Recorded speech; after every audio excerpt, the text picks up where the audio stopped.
Hello, Lauren. Hi, Time for another Dad. podcast. It is indeed episode 5. Here we are. Yes, TV is all we've got, It is all we've got.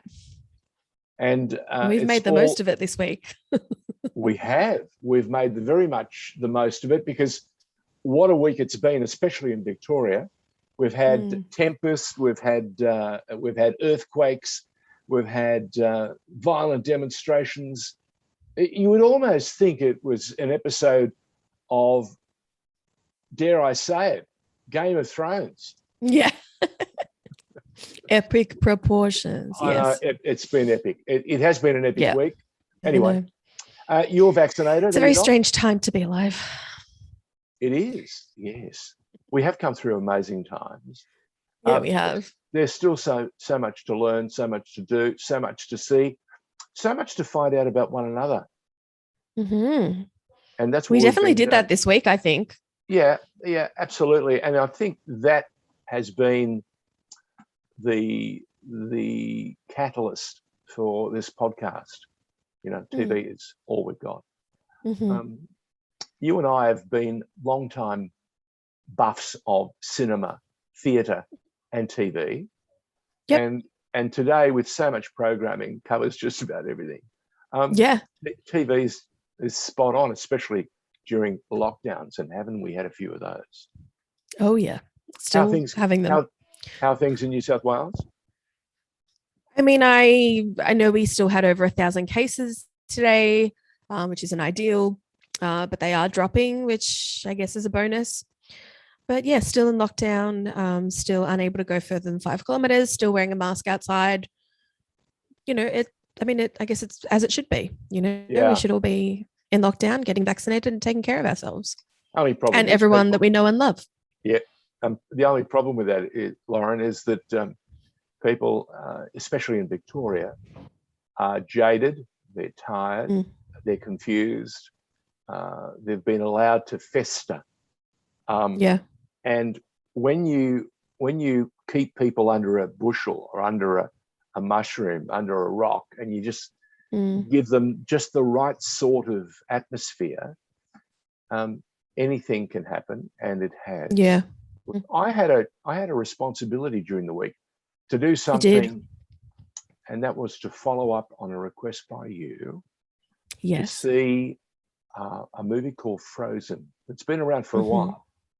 It has been around for a while. Why, why Thank did God. you why did you save it up for me and give it to me this week? What were you trying to teach me? What were you trying to tell me? Frozen, I feel I have a really, really strong connection with it. And Why? like I said last week, I don't know if it's because I watched it as many times as I did when I was working on cruise ships, or if the story just genuinely speaks to me. You've got two sisters that could have been brought up in the same house, but could not be any more different from each other. Okay, but you don't And you don't have a sister, correct, I don't. But so I can why does it relate resonate? to because I can relate to both sides of the story, right? I can relate to Elsa's character in that if you keep yourself locked away from people and you don't allow anyone in and you don't tell your truth, then you're going to end up alone. And it's hard to live and solve all your problems and everything alone. You can't do that. You always need Okay, the help of other people. And okay, I think with Anna, she's like thirsting for, you know, other people and adventure and love. And on the flip side, I completely relate with that as well, because a big passion of mine is traveling, is going out, meeting other people, getting to learn about different cultures and different parts of the world. And so I feel like I am a mix of the two sisters. um, what worries me is Anna falls in love with a guy she's met in that one evening and Have wants you to heard his marry him. voice? Yeah. Yeah, Do you I mean, think I fell do you, for him too. do you think that was enough to sign up on the dotted line and say I want to marry I him? mean, no, I never felt that way inclined. Trust me. Yeah. Um, yeah, but you That's have to pretty remember she's confronting stuff naive as as a well. father. Yeah, but I was thinking, It's Disney. what is my daughter trying to tell me? No, definitely not. That's not a part of the story that I even think about half the time. A lot of the time, it's just a relationship between the sisters, and I think that's what's really important. We should explain. We should explain before we go any further. Frozen is a beautiful fairy tale from Hans Christian Andersen's many fairy tales. Of course, it's been morphed and polished to within an inch of its life. It doesn't look like a Hans Christian Andersen fairy tale, but it does not. You've got to say, Disney's animation, which has always been quite brilliant, just continues to get better and better and better. It is quite extraordinary. There's almost nothing they can't do with their animation. And the majesty, the sheer color and spectacle that they create, and the wonder is magical, and it allows them to tell a very rich story in a very beautiful fashion. And again, for me, the thing that kept cropping up was the many characters that come together to help guide you in life. Yeah. The not always what you'd expect. Yeah, and people are not always as they seem. So there are people who, purport to want the best for you, and actually they're prepared to stab you in the back. Now, I gave you a chore. You gave Hang on. We didn't finish talking about Frozen. Okay, let's continue. I want to know your thoughts on Frozen. I think it has some very great messages that need to be taken in and digested. For me, it's all about love. If you let love, and that is real love for family, love for friends, love for people that care for you, and you watch it in all the episodes or through the various developments. Olaf and his reindeer, support one another. The trolls support Olaf. And Kristoff. And Kristoff. Yeah, it has a lot. There are a lot of wonderful messaging that exist in it, and of course, it tells you about how people can be two-faced and don't always imagine that they want the best for you. So again, a gentle warning, as so many fairy tales tend to do. They have a message. That's why they've resonated and survived through the years. And Hans Christian Andersen always had some evil in his fairy tales. So yeah. My wife still hasn't recovered from watching or walking past me on two or three different occasions, watching me intently watching the movie. She's intently. She said to me 3 or 4 times as she walked past, "What did you do to deserve this? And what are you going to do? What are you asking Lauren to view?" I said, "I'll tell you when this is finished." That's a whole other story. It is a whole other story. Oh my God. But in truth, it was interesting to take up and watch a bit of cinema that I haven't had a chance to see first time round. I can understand now the music. I can understand the singing. I now understand the song that I saw in Ted Lasso and didn't quite know how to put it together. And I also now appreciate why Hannah Waddingham, not Waddington, Waddingham, chose not to sing the entire song on karaoke day or karaoke night on Ted Lasso, because as she said, it's a seriously challenging song which requires a full-on performance. And she thought, "Hey, I'm the head of this, this football club. How can I possibly be this brilliantly talented singer?" But they still wove it in and told it beautifully. But I must say that the performances of all the characters and the singers in Frozen, it explains why they got so many awards. And you know, the song "Let Go," Let It Go. "Let It Go" is so special. It is. Yeah, yeah, yeah. Let it go. Well, I'm glad it wasn't completely torturous for you. No. From the moment I saw the little writing on the top of the screen, which warned me that there might be some scary moments, and I had to be careful, up until the last credits, when the snow giant reappears from almost nowhere. Spoiler. Oh, okay. For those of you who have not seen Frozen, may I suggest that you not only watch the movie, allow the credits to roll, and then there's something just for you to sweeten the end of the film. That's right. So a warning to everyone, when you go and you pay your money, wait till the last possible moment. Yeah. You know, when it says the end, and then wait a little bit more.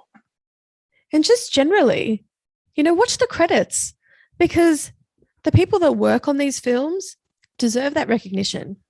And you don't get to see all these fabulous names when you leave. Speaking of fabulous names, there are some very clever directors and producers who play games, and they actually, in their credits, create some comedy. And there are some great names that aren't legit, but they're there. Yep. They're there as a sort of reward to all those people who stayed to watch the credits. And you also learn so much more about some of the characters, and then you identify, if you like theatre, if you like cinema, you get to appreciate who wrote the song, who's performing, and a bundle of other things as well. So, who did the catering? Yeah, which is so important in so many of the American productions. So I gave you a chore. You said to me, make sure you watch Frozen. I've watched it. I identified with the Hans Christian Andersen fairy tale, beautifully presented by Disney in a suitable manner for the 21st century. But what did I give you to watch? You gave me The Legend of El Cid. Wow. Now, this is the Spanish version, correct? Which comes with subtitles. Comes with subtitles and dubbing, is that right? So it's dubbed in English and also has subtitles. Right. But the subtitles and the dubbing don't always match. That's a shame. You're watching too intently. Isn't it just? Now, Lauren. Yes, in the early days of SBS, yes, Dad. well before you were born, subtitling was a brand new offering for Australian television people, and a great many people hated it because it required them to, one, be able to read, and two, to focus. And for a great many people, it is a challenge. And if it isn't in your language or it's dubbed poorly, it sort of takes away. When I first joined television and I was watching the subtitlers that made SBS what it is today, I learned the craft of storytelling and how a subtitler actually tells the story in a shortened form. They try and paraphrase, or not so much paraphrase, but they try and give you an overview of what's happening, right? Because it requires very complicated and very well-rehearsed scripts, and they don't always have the time to do it. So they tell you near enough, good enough story. So today, subtitling is so much better. But for those of you who do struggle, there's dubbing. And I say that with... I would rather just the subtitles. Honestly, I would rather just the subtitles. I agree with you, because I still haven't recovered from trying to watch Game of Thrones whilst I was in France and watching Peter Dinklage with a French accent in a voice that wasn't his own. I thought, it takes away from the production. Now, if you haven't seen the English version, perhaps it's fabulous for the French. But for me, We don't know. being a natural English speaker, it was horrendous. Yeah. Well, So, see, I even watched a lot of Game of Thrones with the subtitles because, because I found that, when the action was happening, it was so loud. And so you kept raising the volume, lowering the volume, raising the volume. And I just thought it was easier just to watch it, with the words on there. Yeah. And so I've gotten used to that especially when I'm watching a lot of serious shows or crime shows, that kind of thing, to get all the details. When I ask you to go Korean. Yeah, well, that's what I mean. That's why I don't have an issue with subtitles at all. The only time I don't like watching with subtitles is when there's a comedy on, because I feel like you lose the joke because it's already there in front of you. Yeah. Or if you're watching a reality show and they announce the winner, I just cover it up. So then I don't see who wins. Yeah, too true. But, too true. So I was fully prepared to be reading subtitles the whole time. That didn't bother me at all. Totally fine. But Dad, it was a rough first season. First season is 5 episodes. They're like an hour and something each. Yeah. Nothing happened in those first 5 episodes. It's character development. They're trying to get you prepared. No, it's character boredom. Do you know why? Because they're building up all this suspense for all these characters. It's like, we get it. 2. This one's the good one. This one's the bad one. We get it. Move on. Make something happen.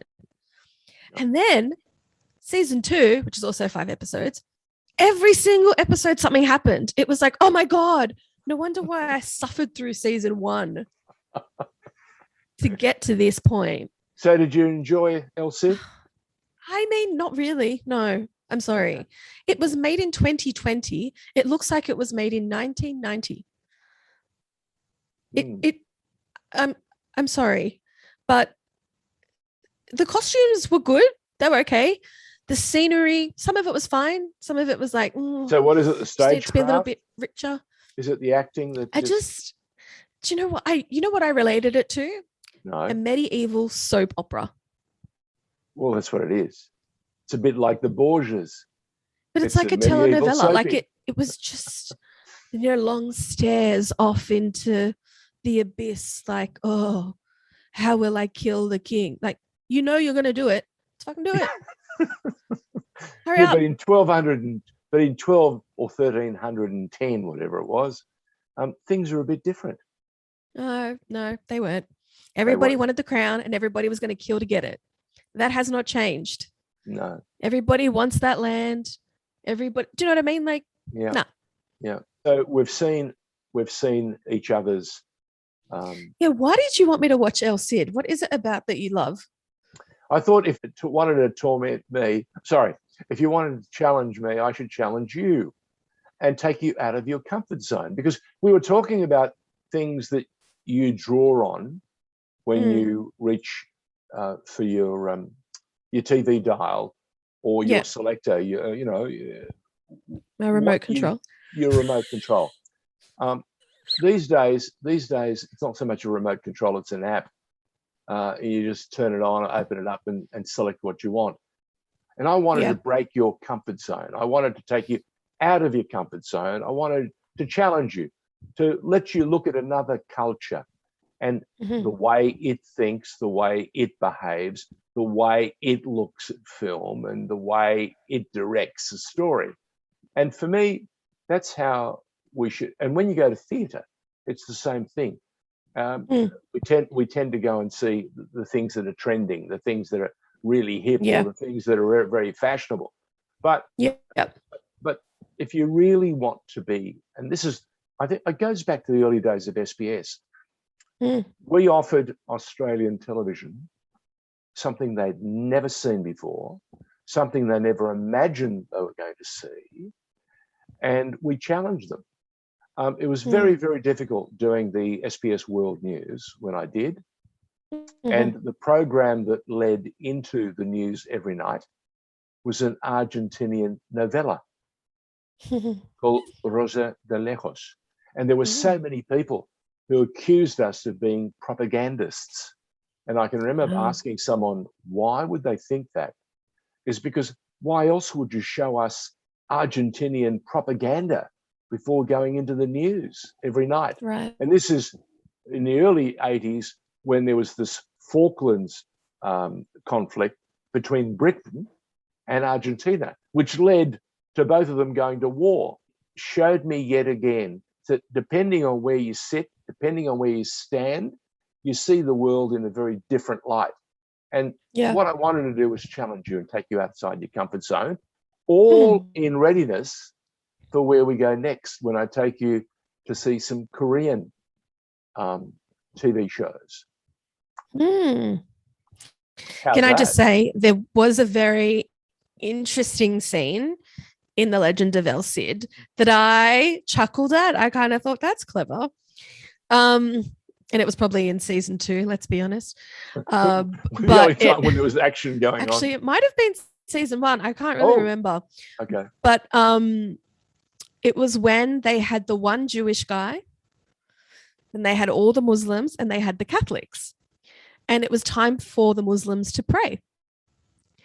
And so they, all got ready to pray. The Jewish guy walked off. He was praying. And the Catholics were sitting there going, what is happening? And then they just started praying out loud. And I had a laugh because I said, this is not something you see every day. No. You don't see all these religions praying together at once. And that was really amazing to me. So just that in itself piqued my interest a little bit more because it made me question how true this was to history and, how much of it was folklore. Look, well, much of it in any story, it's fiction. But it's based on characters and others through who made an impression through history. Yeah. Oh well, I'm glad you enjoyed it. So what's next? Okay, so I am going to give you. It's on Disney yet again. Only Murders in the Building. What? Only Murders in the Building. Only Murders in the building. Okay, it's on Steve Martin, Disney. Martin Short, 2 actors that I have grown up with. And of course, Selena Gomez, but I haven't grown up watching her. And I've started watching it, and I think it's a really nice little show to watch. It's interesting. It's filmed in one of my favorite cities in the world, New York. So you get a good look at the city. So considering we can't leave our apartments, go to New York through Murders in the Building. Okay. Murders in the Building. All right. I'll take a look at that. What have you got for me? Do you have access to what's the streaming platform that I'm thinking of? Do you have access to? I have everything but Binge. Oh right, okay. Oh, you don't. Oh, do you have Foxtel Go? No, Dad. I don't have Foxtel. But if I get Binge, oh my God, I'm going to have to get every streaming service now. Okay, what would you like me to watch? Vigil. Binge. Sorry, what? Vigil. Vigil? Vigil. V-I-G. Oh, V-I-G-I-L. Correct. Vigil. Oh God, is it like religious stuff? No. Oh, thank fuck. What were you going to say? What were you going to? I hope you can edit that out. Maybe I won't. I have that. Wow. Driven to 4-letter words. Okay. Utterances like that. Really? Surprise me. No. Really? Vigil. Yeah, Vigil. Vigil. Vigil. Weird word to say. Vigil. Vigil is the name of a nuclear submarine in the British Navy. Right? It's actually gripping cinema. Oh, okay. Gripping theatre, gripping TV. And I want you to see it. How many seasons is it? No, it's season 1. season 1. Okay. And at the moment, it's 5 weeks in. I only want you to get a grasp of it. So 1, 2, 3 will be fine to get you No, prepared. I'll watch whatever's out. Okay, well, it'll probably be about 5 weeks. Okay. So 5 episodes. By the time we do our next podcast, it dumps every Monday. So you'll get a new episode. So I'll get another one in. Yeah, so you'll get 6. Yeah, you'll get 6. Okay. And it's very much, it's topical. It's great cast. In fact, you'll be surprised by the quality of the cast, and you'll identify with quite a few of them because you've seen them before in Game of Thrones. Oh, okay. Or in Line of Duty or whatever. How have I never heard of this? It's brand new.